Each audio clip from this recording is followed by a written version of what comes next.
اعوذ باللہ من الشیطان الرجیم بسم اللہ الرحمن الرحیم الحمد للہ رب العالمین الرحمن الرحیم والصلاة والسلام علی سید الانبیاء والمرسلین امام المتقین خاتم النبیین سیدنا و مولانا محمد وعلی آلہ و اصحابہ اجمعین۔ سورۃ الانبیاء 112 آیات کی سورہ۔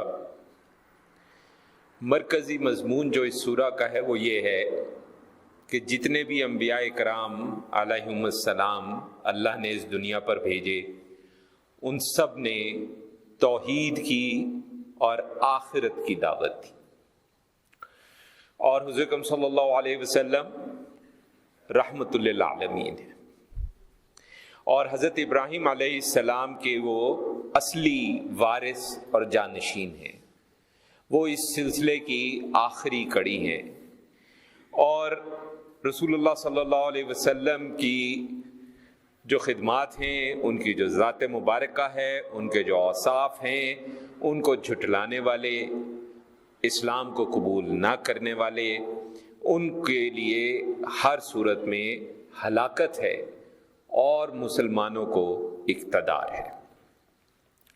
اب اس میں جو موضوع ہے کہ مسلمانوں کو اقتدار ہے، تو آج کل کیا صورتحال ہے، اس پہ ہم تھوڑی دیر میں ٹھہر کر بات کرتے ہیں۔ پہلے ذرا ترتیب کے ساتھ جو معاملات ہیں ان کو دیکھ لیں۔ سب سے پہلے تو ہلاکت کی دھمکی ہے ان لوگوں کے لیے جو حضور اکرم صلی اللہ علیہ وسلم پر جھوٹے الزامات عائد کرتے تھے اور آج بھی کرتے ہیں۔ قرآن مجید صرف ماضی کی کتاب نہیں ہے، قرآن مجید صرف کتاب بھی نہیں ہے، قرآن مجید اللہ کا کلام ہے، اور یہ جو اللہ کا کلام ہے یہ کسی زمان و مکان کے لیے نہیں ہے۔ اس میں جو معاملات، جو دھمکی یا جو انعامات کا وعدہ اس وقت کے لوگوں کے لیے کیا گیا، وہی دھمکی یا وہی انعامات قیامت تک اسی طرح سے موجود ہے، اگر اسی قسم کی حرکتیں انسان کرے تو یہ جو مشرکین مکہ تھے، کبھی یہ کہتے تھے کہ بھئی یہ تو ہماری طرح کا بشر ہے، اور جو بشر ہے وہ رسول کیسے ہو سکتا ہے؟ کبھی وہ کہتے تھے کہ یہ تو خواب دیکھتا ہے، کبھی کہتے تھے کہ قرآن اس نے گھڑ لیا ہے، کبھی وہ کہتے تھے کہ یہ جو وحی جس کو کہا جاتا ہے یہ تو شاعری ہے، اور مطالبہ یہ کرتے تھے کہ بھئی جیسے پچھلے رسولوں نے مختلف معجزات دکھائے ہیں، اس طرح کے معجزات ہمیں بھی دکھائے جائیں۔ ان تمام لوگوں کو قرآن مجید میں براہ راست اللہ تبارک و تعالی نے دھمکی دی، ہلاکت کی دھمکی دی، تباہ و بربادی کی دھمکی دی۔ یہ دھمکی آج بھی قائم ہے تا قیامت۔ اگر کوئی آپ کی شان میں کسی قسم کی کوئی ایسی بات کرے گا تو ہلاکت اس کا مقدر ہو جائے گی۔ یہ اللہ کا فیصلہ ہے، یہ فیصلہ صرف مشرکین مکہ کے لیے نہیں ہے، یہ تمام گستاخان کے لیے۔ پھر یہ ہے کہ یہ بھی بتایا گیا کہ جتنے بھی رسول ہیں، دیکھیں بات یہ ہے کہ انبیاء کرام علیہم السلام ہیں، رسول ہیں علیہم السلام، یہ انسانوں ہی میں سے بھیجے گئے۔ ہاں یہ ٹھیک ہے کہ وہ عام انسان جیسے بہرحال نہیں ہیں، کیونکہ ان کو وحی آتی ہے، ان میں سے کسی کے ساتھ اللہ براہ راست کلام کر رہا ہے، کسی کے ساتھ فرشتے کے ذریعے کلام کر رہا ہے، اس کو ہدایات مل رہی ہیں۔ ظاہر ایک عام انسان جیسا تو انسان نہیں ہو سکتے۔ ہاں وہ انسان کس لحاظ سے ہیں کہ ان کا بھی ایک جسم مبارک ہے، آنکھیں ہیں جس سے دیکھتے ہیں، کان ہیں جن سے سنتے ہیں، کھاتے پیتے ہیں، نکاح کرتے ہیں، ان کی اولاد ہوتی ہے، کچھ نہ کچھ معاملہ، جیسے زیادہ تر جو انبیاء ہیں ان کا ہمیں پتہ چلتا ہے کہ انہوں نے بکریاں چرائیں۔ حضور اکرم صلی اللہ علیہ وسلم نے چند ایک معاملات ہمیں پتہ چلتے ہیں جس میں تجارت میں بھی حصہ لیا۔ تو اس طرح سے وہ سارے کام انبیاء کرتے ہیں جو کہ عام انسان کرتا ہے۔ اس لحاظ سے ظاہر ہے کہ جو ایمان والا نہیں ہے اس کو تو یہی نظر آتا ہے کہ ہمارے جیسا ہے، لیکن اصل میں ہمارے جیسے وہ نہیں ہوتے، وہ ہمارے جیسا کیسے ہو سکتا ہے جس سے اللہ بات کرتا ہو، چاہے براہ راست بات کرتا ہو، چاہے فرشتے کے ذریعے بات کرتا ہو؟ یہ اکیلی یہ ایک صفت ہی کافی ہے ان کی بشریت کو ہماری بشریت سے علیحدہ کرنے کے لیے۔ اب اس میں یہ سب لوگ ہمیشہ زندہ بھی نہیں رہے، قرآن نے کہا۔ اب زندگی کا جو مفہوم کفار کے ہاں ہے اور ہمارے ہاں جو زندگی کا مفہوم ہے اور موت کا مفہوم ہے وہ ایک علیحدہ بات ہے۔ وہ دنیا میں اپنے جسم مبارک کے ساتھ ہمیشہ نہیں رہے، تو کفار کو یہی بتایا گیا کہ یہ ہمیشہ انسانوں ہی میں سے بھیجے جاتے رہے ہیں، اور ہلاکت سے بچنے کا صرف ایک ہی طریقہ ہے، اور وہ یہ ہے کہ ایمان لانے والے جو ہیں ان کا ساتھ دیا جائے، اور جو بھی نبی ہے جس کی شریعت اس وقت نافذ ہے اس کے مطابق اپنے عقائد کو درست کیا جائے۔ اور ظاہر ہے کہ اب ہم جانتے ہیں کہ تا قیامت جو شریعت ہے وہ شریعت محمدی ہے صلی اللہ علیہ وسلم، اور کسی قسم کی نبوت کا، کسی قسم کی رسالت کا، یہ جو کچھ لوگ اقسام بنا دیتے ہیں یہ فلاں قسم کا نبی، فلاں قسم کا نبی، فلاں قسم کا نبی، ہمارا ایمان ہے کہ کسی بھی قسم کا کوئی نبی اب نہیں آ سکتا، کوئی بھی رسول نہیں آ سکتا۔ ہاں قرآن و حدیث سے ہمیں واضح پتہ چلتا ہے کہ عیسیٰ ابن مریم علیہ السلام ضرور تشریف لائیں گے، لیکن یہ بھی ذہن میں رکھیں کہ وہ بنیادی طور پہ تو حضور اکرم صلی اللہ علیہ وسلم سے پہلے دنیا میں تشریف لا چکے ہیں۔ اب وہ دوبارہ آئیں گے تو اس کا مطلب نہیں ہے کہ نبی کریم صلی اللہ علیہ وسلم کے بعد ایک اور نبی آ رہا ہے، معاذ اللہ، ایسی کوئی بات نہیں ہے۔ تو نبی کریم صلی اللہ علیہ وسلم آخری نبی ہیں، آخری رسول ہیں، اس پہ کوئی دوسری رائے جو ہے وہ نہیں ہو سکتی۔ پھر توحید ذہن میں رکھیں کہ شرک کا انکار اور توحید کا پیغام بنیادی مضمون تمام انبیاء کرام علیہم السلام کا یہی ہے، قرآن مجید کا بھی یہی ہے۔ رسالت اصل میں اسی کو لے کر آتی ہے، نبی و رسول اصل میں اسی کو لے کر آتے ہیں، اور واضح قرآن نے بتا دیا کہ باطل جو ہے وہ مٹنے کے لیے ہوتا ہے، اور دنیا کو جو تماشا سمجھتے ہیں، کھیل سمجھتے ہیں، اور اس کھیل تماشے میں وہ غرق ہو جاتے ہیں، ان کے لیے تباہی ہے، کیونکہ یہ دنیا جو ہے یہ اصل میں تو امتحان گاہ ہے۔ کسی کو اللہ دے کے آزماتا ہے، کسی سے اللہ لے کے آزماتا ہے۔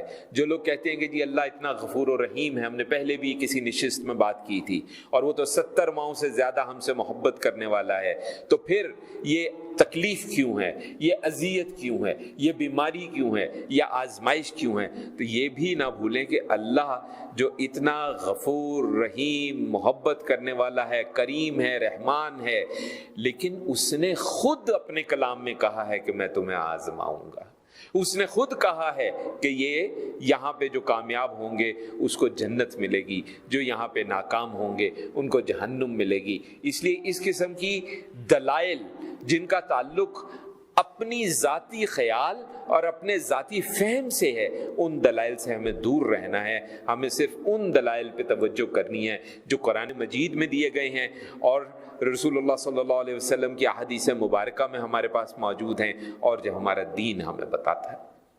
یہ وہ لوگ تھے جنہوں نے فرشتوں کو اللہ کی بیٹیاں بنا رکھا تھا، اور اس پہ یہ سوال ہمارا دین پوچھتا ہے کہ بھئی تم کیسے لوگ ہو کہ اللہ کے لیے تو بیٹیاں پسند کرتے ہو اور اپنے لیے تم بیٹے پسند کرتے ہو؟ کیونکہ ہم آپ جانتے ہیں کہ جو جاہلیت کا دور تھا، جاہلیت کے دور کا یہ مطلب نہیں ہے کہ وہ کوئی بڑے جاہل ان پڑھ قسم کے لوگ تھے۔ حقیقت یہ ہے کہ ان میں بڑے بڑے پڑھے لکھے، بڑے بڑے معاملہ فہم، بڑے بڑے سمجھدار لوگ موجود تھے، لیکن وہ جاہل ہم ان کو کیوں کہتے ہیں؟ کہ ان کی جہالت اس درجے تک پہنچی ہوئی تھی کہ جو بالکل واضح توحید کا پیغام ہے ان کو وہ بھی سمجھ میں نہیں آتا تھا، اور ان میں سے بہت سے لوگ ہم آپ جانتے ہیں اپنی بیٹیوں کو زندہ بچپن میں دفن کر دیتے تھے۔ تو آپ سوچئے کہ یہ وہ قوم ہے کہ جو کہ ایک طرف تو کہتی ہے کہ فرشتے اللہ کی بیٹیاں ہیں، اور اپنے لیے اپنی بیٹیوں کو دفن کر دیتے ہیں، اور اپنے بیٹوں کے لیے وہ سب کچھ کرتے ہیں۔ تو جو فرشتے ہیں وہ کون ہیں؟ وہ اللہ کی ایسی مخلوق ہیں جو ہر وقت اللہ کی عبادت میں ہیں۔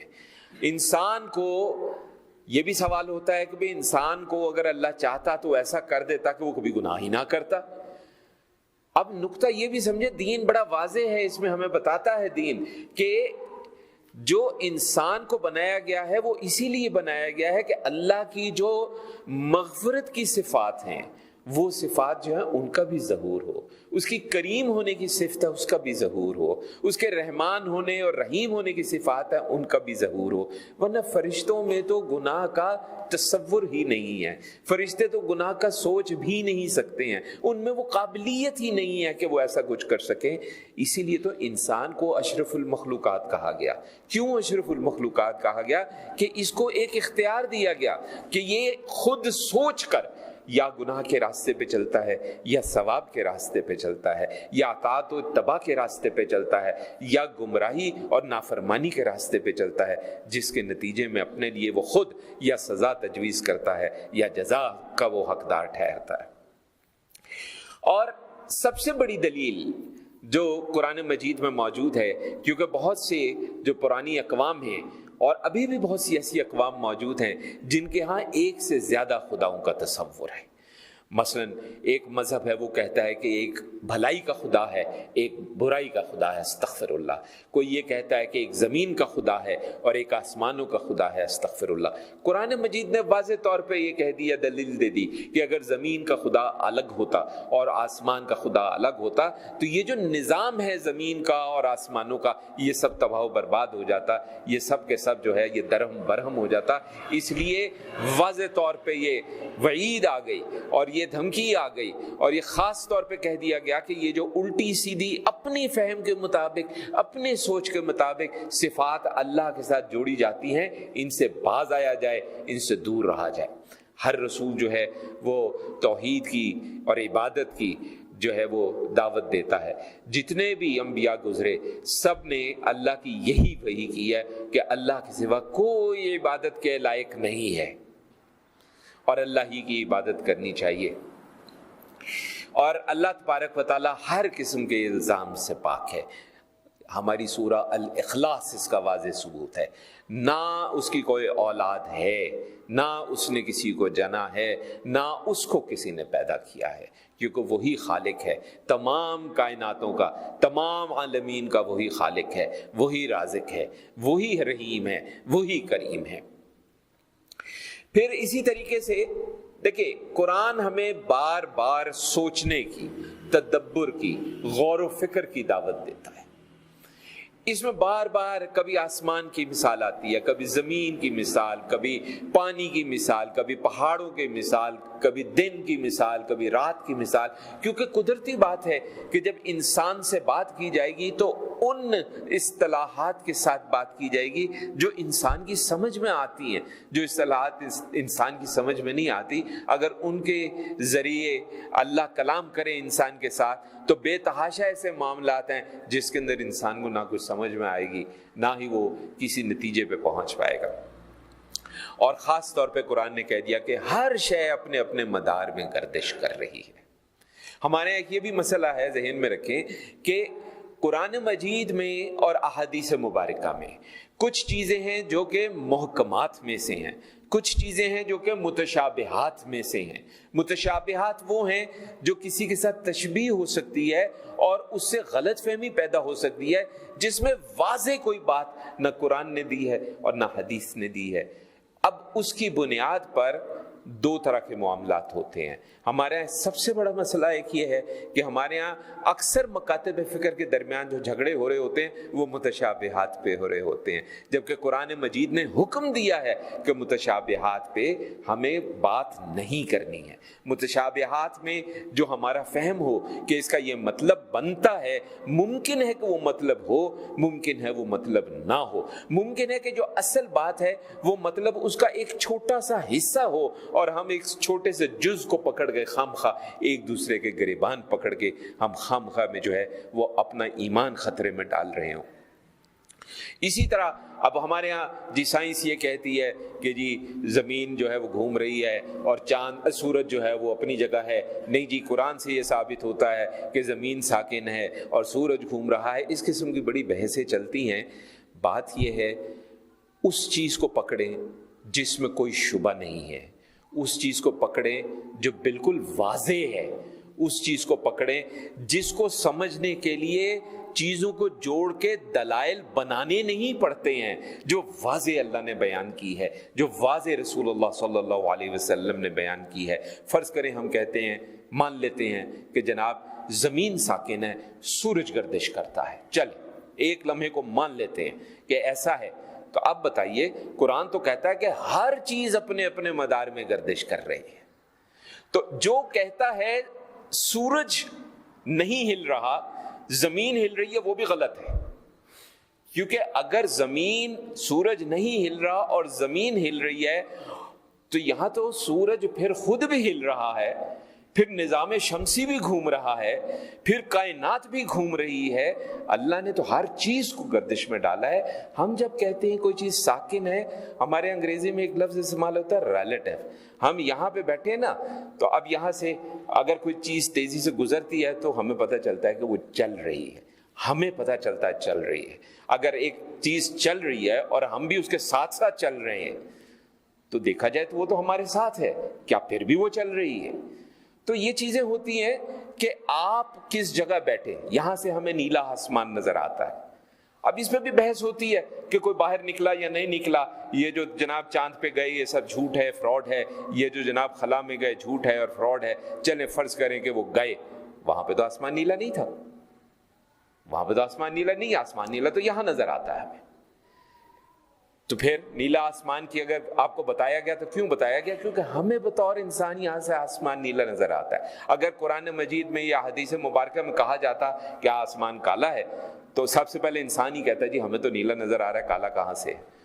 اور اگر آپ کہتے کالا ہے تو انسان کہتا ہے جی کالا رات کو نظر آتا ہے، دن میں تو نیلا نظر آتا ہے۔ انسان کی عادت ہے کہ جب اس نے اللہ کے کلام کو منعن تسلیم نہیں کرنا تو اس کو حجتیں مل جاتی ہیں، اس کو دلائل مل جاتے ہیں۔ اسی لیے امام فخر الدین رازی رحمۃ اللہ علیہ کا قصہ موجود ہے جس کے اندر انہوں نے شیطان کو جب کہا تھا کہ میں بغیر دلیل کے رب کو ایک مانتا ہوں، کیونکہ دلیل ایک ایسی چیز ہے کہ آپ ایک دلیل دیں، میں آپ کو آگے سے دلیل دیتا ہوں، آپ اس سے آگے سے دلیل دیں، اس سے اگر فرض کریں کہ میں آپ کو خاموش کر دیتا ہوں تو اس سے میرا حق پہ ہونا ثابت نہیں ہوتا، یا آپ اگر مجھے خاموش کر دیتے ہیں تو اس سے آپ کا حق پہ ہونا ثابت نہیں ہوتا، اس سے صرف یہ ثابت ہوتا ہے کہ میں آپ کے دلائل کا جواب نہیں دے سکا یا آپ میرے دلائل کا جواب نہیں دے سکے۔ حق پہ کیا ہے؟ جو قرآن میں ہے، جو حدیث سے ثابت ہے، اس کے علاوہ ہر چیز جو ہے وہ ہو سکتا ہے درست ہو سکتا ہے درست نہ ہو۔ آپ سائنس کی بات کرتے ہیں، آج سے 50 سال پہلے بہت سی ایسی چیزیں تھیں جو مانی جاتی تھی، آج وہ چیزیں ثابت ہو چکا کہ غلط ہیں۔ آج بہت سی چیزیں مانی جاتی ہیں جو شاید کل کو ثابت ہو جائے گا کہ غلط۔ اس لیے صرف دلیل کی بنیاد پر ایک دوسرے کا گریبان نہیں پکڑا جا سکتا۔ صرف اور صرف اگر ثابت قدمی دکھانی ہے قرآن میں دکھانی ہے اور رسول اللہ صلی اللہ علیہ وسلم کی جو فرامین ہیں ان میں دکھانی ہے۔ باقی چیزوں میں اگر ہم کسی نتیجے پہ پہنچے ہیں تو ہمارا طریقہ کار کیا ہوگا؟ ہم کہیں گے جناب ہم اس نتیجے پہ پہنچے ہیں، باقی واللہ اعلم، کیونکہ ممکن آج جس ہم نتیجے پہ پہنچے کل کو پتہ چلے کہ ہمارا نتیجہ غلط ہے۔ ان بحثوں میں ہمیں نہیں پڑنا۔ اس کے بعد رسولوں کے بارے میں بڑی واضح بات ہو گئی کہ انہیں لافانی زندگی عطا نہیں کی جاتی۔ ہر انسان جو ہے اس کو یہ جو دنیاوی جسم ہے اس سے موت جو ہے اس کا مزہ چکھنا ہے، اور انسان کو خیر اور شر کے امتحان جو ہے اس سے آزمایا جا رہا ہے، اور اس کے بعد اللہ کے ہاں اس کی واپسی ہے۔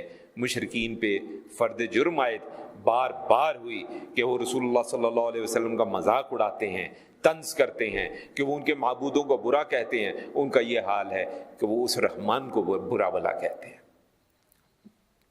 منکرین قیامت وقت کا پوچھتے ہیں، اگر ان کو یہ اندازہ ہو جائے کہ جہنم کی آگ ان کے چہرے وہ اپنے نہیں بچا پائیں گے اور اپنی پیٹھوں کو نہیں بچا پائیں گے، ان کو کہیں سے مدد نہیں ملے گی، اور قیامت کی جو آفت ہے وہ اچانک آ جائے گی اور انہیں حیران کر دے گی، اور وہ اس وقت رد بھی نہیں کر سکیں گے، لیکن اس وقت انہیں مزید مہلت بھی نہیں ملے گی، کیونکہ اس وقت وہ جب توبہ کریں گے تو وہ توبہ کا دروازہ بند ہو چکا ہوگا، توبہ جو ہے وہ قبول نہیں ہوگی۔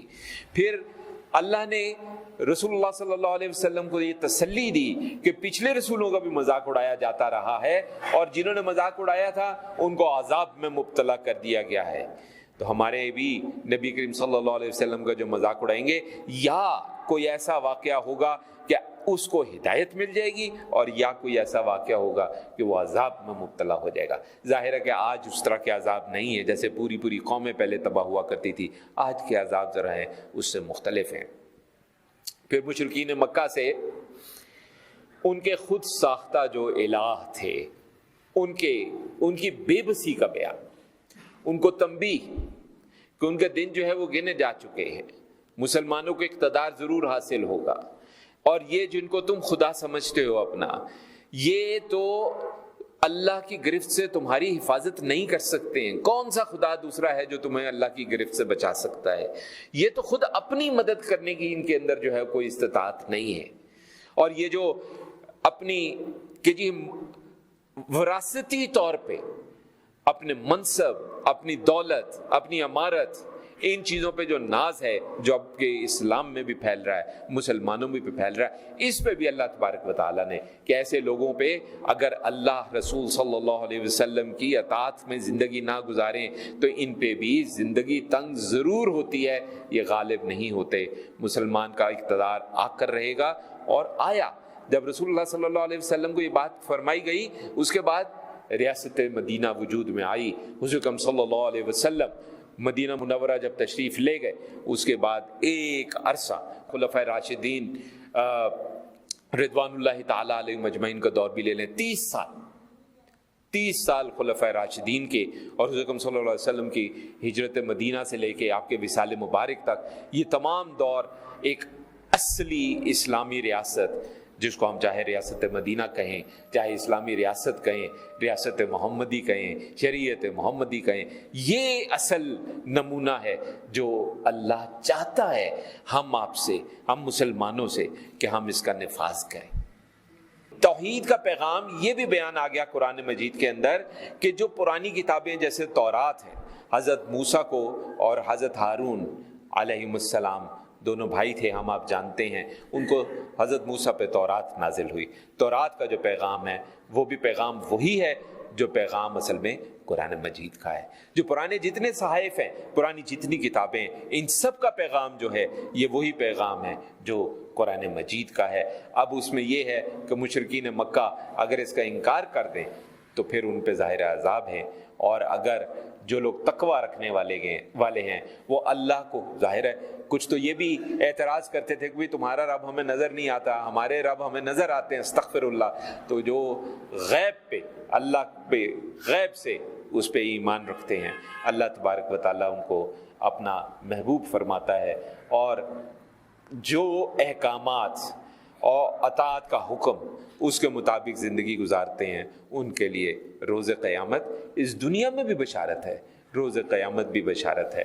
ہاں یہ ہے کہ اس دنیا میں ہمیں کبھی کبھی لگتا ہے کہ شاید ان کے تو حالات بڑے تنگ ہیں، لیکن بات یہ ہے کہ حالات کا تنگ ہونا بھی پھر ہر بندے کی اپنی سوچ کے مطابق ہے۔ ایک بندہ ہے جو اربوں پتی ہو کر بھی مطمئن نہیں ہے، ایک آدمی ہے جو ٹاٹ پر بیٹھا ہے اور مطمئن ہے۔ سو کامیابی یہ نہیں ہے کہ آپ کے پاس کتنی گاڑیاں ہیں، اللہ دے آپ کو، ایک سے زیادہ دے، لیکن ساتھ میں خدمت خلق کا جذبہ بھی دے، ساتھ میں اللہ کے نبی صلی اللہ علیہ وسلم کی اطاعت کا اذن و توفیق بھی دے۔ کیونکہ اگر یہ نہیں ہے تو جس کو آپ کامیابی سمجھ رہے ہیں وہ اصل میں عذاب ہے، کیونکہ اللہ نے دے کے آپ کو آزما رہا ہے، جس کو نہیں دیا اس کو اللہ نہ دے کے آزما رہا ہے۔ اب اس کے اندر اگر اس کا دل اللہ کے ساتھ جڑا ہوا ہے، اللہ کے نبی صلی اللہ علیہ وسلم کے ساتھ جڑا ہوا ہے، تو وہ کامیاب ہے۔ تو کامیابی کا پیمانہ اگر ہم دنیا رکھ لیں گے تو دنیا جو ہے اس کے بارے میں کئی ایسی احادیث مبارکہ ہیں کہ انسان ان کو دیکھے تو خوف آتا ہے کہ نبی کریم صلی اللہ علیہ وسلم نے دنیا کے بارے میں کیا الفاظ کہے ہیں، آپ کا کیا خیال ہے؟ نبی کریم صلی اللہ علیہ وسلم اشارہ کر دیتے، کیا امت ان کے قدموں پہ سونے کا ڈھیر نہ لگا دیتی؟ کیا ان کے آگے مکانوں کے ڈھیر نہ لگا دیتی؟ کیا ان کے آگے، ظاہر گاڑیاں موٹر سائیکلیں اس وقت نہیں ہوتی تھی، گھوڑوں کا اور اونٹوں کے ڈھیر نہ لگا دیتے؟ لیکن نبی کریم صلی اللہ علیہ وسلم نے اختیاری غربت اختیار کی۔ اختیاری کا لفظ ہم استعمال کریں گے کیونکہ وہ چاہتے امت کو، کیا وہ رب سے اپنے اگر ایک دفعہ کہہ دیتے تو کیا کچھ نہ ملتا ان کو، یہ دنیا ان کے قدموں پہ لپیٹ دی جاتی۔ لیکن انہوں نے اختیاری غربت اختیار کی. انہوں نے بچوں کے ساتھ اپنا ساتھ پسند فرمایا, انہوں نے غریبوں کے ساتھ اپنا ساتھ پسند کیا, اور امیروں میں سے وہ جو خدمت خلق کرتے ہیں ان کے ساتھ انہوں نے اپنا ساتھ جو ہے وہ پسند فرمایا.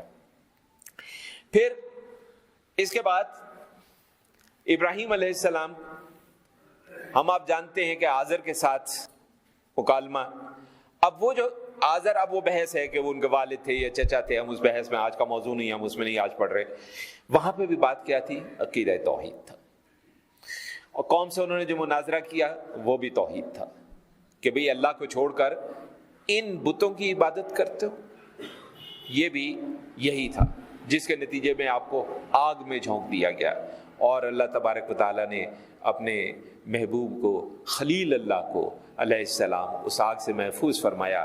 پھر یہ حضرت لوط علیہ السلام کے ساتھ ارض مقدس کی طرف ہجرت فرما گئے, اور پھر اللہ تعالیٰ نے ان پہ انعام کیا, ان کو اسحاق دیے, ان کو یعقوب دیے, اور ان کی نسل آگے بڑھی. آپ ایک چیز دیکھیے کہ حضرت ابراہیم علیہ السلام سے ایک طرف تو ہمارے نبی کریم صلی اللہ علیہ وسلم ہیں, دوسری طرف جو بنی اسرائیل ہیں. کہا جاتا ہے, ظاہر ہے اس کا یہ جو حوالہ ہے یہ اس میں اسرائیلیات بھی شامل ہیں, اس لیے اس کو قرآن و حدیث کے حوالے سے نہ دیکھا جائے. کہا جاتا ہے کہ بنی اسرائیل میں 50,000 انبیاء اللہ تبارک و تعالیٰ نے بھیجے. بنی اسرائیل کو اس پہ فخر ہو سکتا ہے, ہمارے نزدیک تو اس میں ایک بڑا لمحہ فکریہ ہے کہ اتنے انبیاء کو بھیجنے کی ضرورت کیوں پیش آئی؟ کیونکہ آپ نافرمان تھے, آپ گستاخ تھے, آپ تو نبی کے ہوتے ہوئے پھر جاتے تھے, اسی لیے اللہ نے اتنے انبیاء بھیجے. پھر یہ ہے کہ حضرت لوط علیہ السلام ایک ایسی قوم میں اللہ کا پیغام پہنچانے کی کوشش کرتے رہے جو کہ خبائث میں مبتلا تھی. پھر حضرت نوح کا واقعہ, وہ بھی مسلسل دعوت کا کام کرتے رہے, اللہ سے مدد طلب کرتے رہے. داؤد علیہ السلام کا واقعہ, سلیمان علیہ السلام کا واقعہ کہ حضرت داؤد کو ہنر دیا گیا یہ جو لوہے کا کام ہے اس پہ, اور پھر حضرت سلیمان علیہ السلام کو ہواؤں پہ تصرف دیا گیا, جنات پہ تصرف دیا گیا. حضرت ایوب کو تکلیف سے نجات دی, ان کی دعائیں قبول ہوئی. حضرت اسماعیل علیہ السلام, ادریس علیہ السلام, ذوالکفل علیہ السلام, صبر کیا انہوں نے, استقامت دکھائی, نیک چلنی انہوں نے دکھائی. نتیجہ کیا ہوا؟ اللہ نے اپنی رحمت سے نوازا. پھر مچھلی والا قصہ, یونس علیہ السلام, انہوں نے بھی اپنی لغزش کا اعتراف کیا, اللہ تبارک و تعالیٰ نے ان کو بھی سرخرو فرمایا. ذہن میں رکھیں انبیاء کرام علیہ السلام کی لغزشیں, ان کی کوتاہیاں, وہ اللہ کی طرف سے معصوم ہیں. وہ کوتاہیاں, وہ لغزشیں امت کی تربیت کے لیے ہیں. خدا نخواستہ ان کی شخصیت میں, ان کے ذات میں, ان کے وصف میں وہ کمزوری نہیں ہے, کیونکہ وہ معصوم بھی ہیں, وہ محفوظ بھی ہیں. لیکن وہ کس لیے ہیں؟ وہ امت کی بنیادی طور پہ تربیت کے لیے ہیں.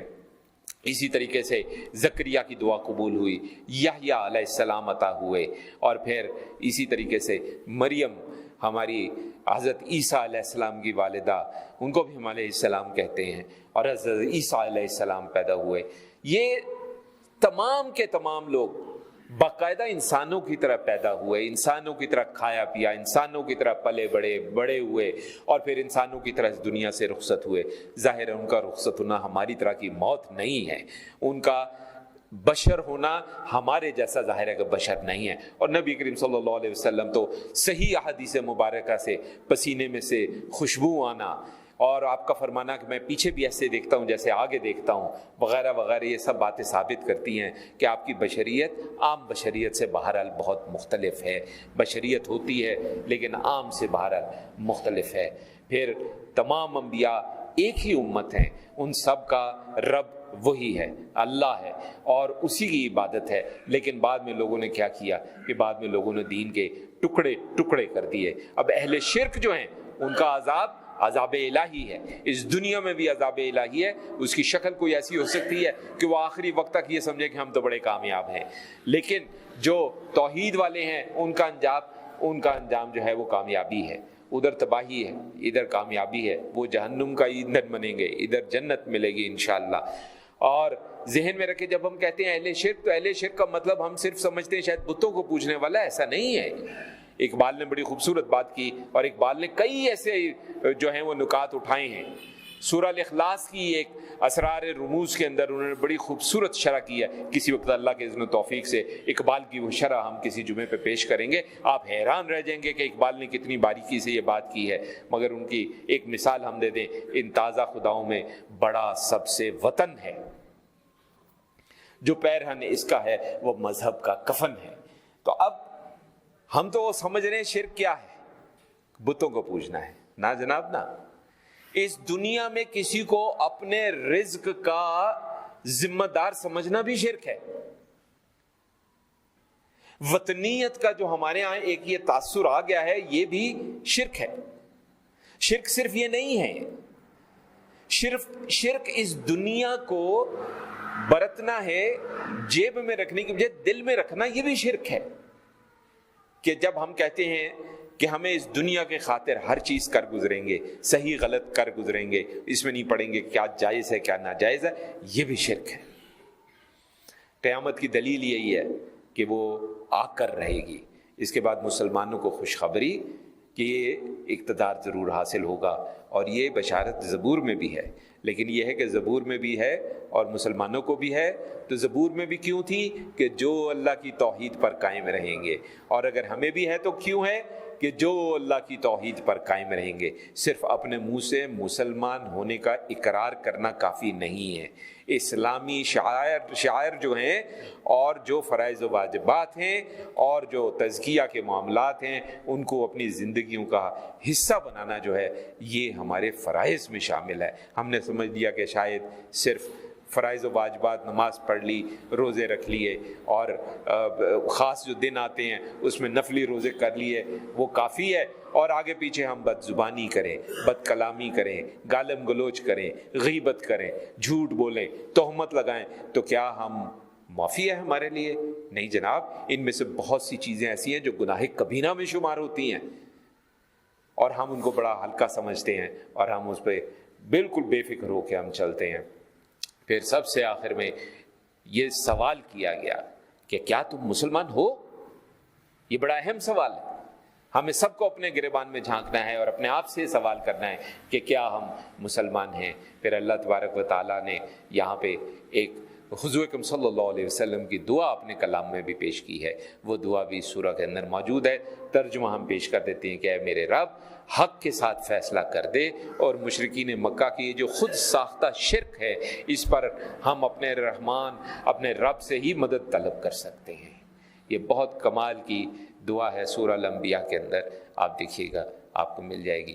اللہ تعالیٰ ہمیں اذن و توفیق بخشے کہ ہم قرآن کے پیغام کو سمجھیں، اور قرآن کے پیغام کو سمجھیں ان احادیث مبارکہ کی اور حضور اکرم صلی اللہ علیہ وسلم کے فرمودات کی روشنی میں سمجھیں، اپنی خواہشات اور اپنے فہم کے مطابق سمجھنے کی کوشش نہ کریں۔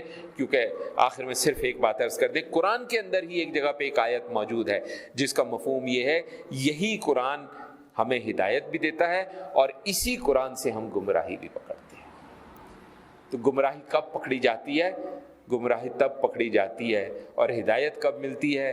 ہدایت کب ملتی ہے؟ ہدایت تب ملتی ہے جب قرآن مجید کے پیغام کو سمجھنے کے لیے اپنی آنکھوں پہ حب رسول صلی اللہ علیہ وسلم کا چشمہ لگا لیں آپ۔ اگر حب رسول کا چشمہ نہیں لگائیں گے تو پھر قرآن کا پیغام آپ کو سمجھ میں نہیں آئے گا، کیونکہ جب حب رسول کا چشمہ آپ لگائیں گے تو پھر آپ اس کو یہ دیکھیں گے کہ نبی نے اس بارے میں کیا کہا، نبی نے اس بارے میں کیا کیا، نبی نے کیسے کیسے اپنی زندگی گزاری۔ اور جب آپ حب رسول کو صرف ایک اصطلاح سمجھ لیں گے، ہم عاشق رسول ہیں، ہم حب رسول ہیں، اور حرکتیں ہماری وہ ہوں گی کہ اللہ معاف کرے، الامان الحفیظ، ایسی حرکتیں ہم عشق کے نام پہ کر رہے ہیں کہ نہ جانے روز قیامت۔ آج ہم بات کرتے ہیں تو کہتے ہیں نہیں جی، ہر ایک کا محبت کے اظہار کرنے کا اپنا طریقہ ہے۔ کیا یہ بات جب اللہ کے آگے کھڑے ہوں گے ہم کہہ سکیں گے کہ یا اللہ، وہ جو ہم نے کیا تھا وہ ہمارا طریقہ تھا محبت کے اظہار کرنے کا؟ کیوں صحابہ کو محبت کا اظہار کرنا نہیں آتا تھا؟ استغفر اللہ، ہمارے ائمہ علیہم الرحمہ کو کیا محبت کا اظہار کرنے کا طریقہ نہیں آتا تھا؟ استغفر اللہ۔ جو ہمیں کوئی ایسے طریقے چاہیے جو براہ راست شریعت سے ٹکرا رہے ہیں۔ دیکھیں، اگر شریعت سے نہ ٹکراتا ہو تو ہمیں کوئی اعتراض نہیں، کوئی اعتراض نہیں ہے. آپ کہیں جی یہ طریقہ کار صحابہ کرام سے نہیں ہے ثابت، چلیں تابعین سے نہیں ثابت، ائمہ سے نہیں ثابت، ٹھیک ہے. آپ کہتے ہیں جی میں اس طریقے سے محبت کا اظہار کروں گا، لیکن یہ تو دیکھ لو کہ کہیں وہ شرع سے ٹکرا نہ جائے. اگر وہ طریقہ اللہ کے دیے احکامات، نبی کریم صلی اللہ علیہ وسلم کی لائی ہوئی شریعت سے ٹکرا جاتا ہے تو جناب معذرت کے ساتھ وہ طریقہ آپ کا ناجائز ہے، صریحاً حرام ہے، اس میں کوئی شبہ نہیں ہے. اگر آپ نے کوئی نیا طریقہ اپنا اختیار بھی کرنا ہے تو کم از کم حدود کا خیال کر لیں، اللہ رسول کی پسند ناپسند کا خیال کر لیں. پھر آپ کوئی طریقہ کریں نا تو کہیں گے جی میں اس طرح وہ طریقہ نہیں اختیار کر سکتا، میں یہ طریقہ اختیار کر رہا ہوں، تو چلو ہم مان بھی لیں گے. لیکن آپ کا تو طریقہ اگر براہ راست اللہ رسول کے احکام سے ٹکرا جائے تو پھر وہ حب رسول کا طریقہ نہیں ہے، اظہار کا طریقہ نہیں ہے، وہ طریقہ غلط ہے. جو غلط ہے وہ غلط ہے. اس میں کوئی اس کو غلط کہے تو اس پہ طعنے کرنا، اس کو غلط کہنا، یہ بھی بڑی زیادتی ہے. اللہ تعالی ہمیں ہدایت دے کہ ہم اللہ کے رسول صلی اللہ علیہ وسلم کی دیے ہوئے احکامات کے مطابق زندگی گزار سکیں. وصلی اللہ علی خیر خلقہ سیدنا و مولانا محمد وعلی آلہ و اصحابہ اجمعین برحمتک یا ارحم الراحمین.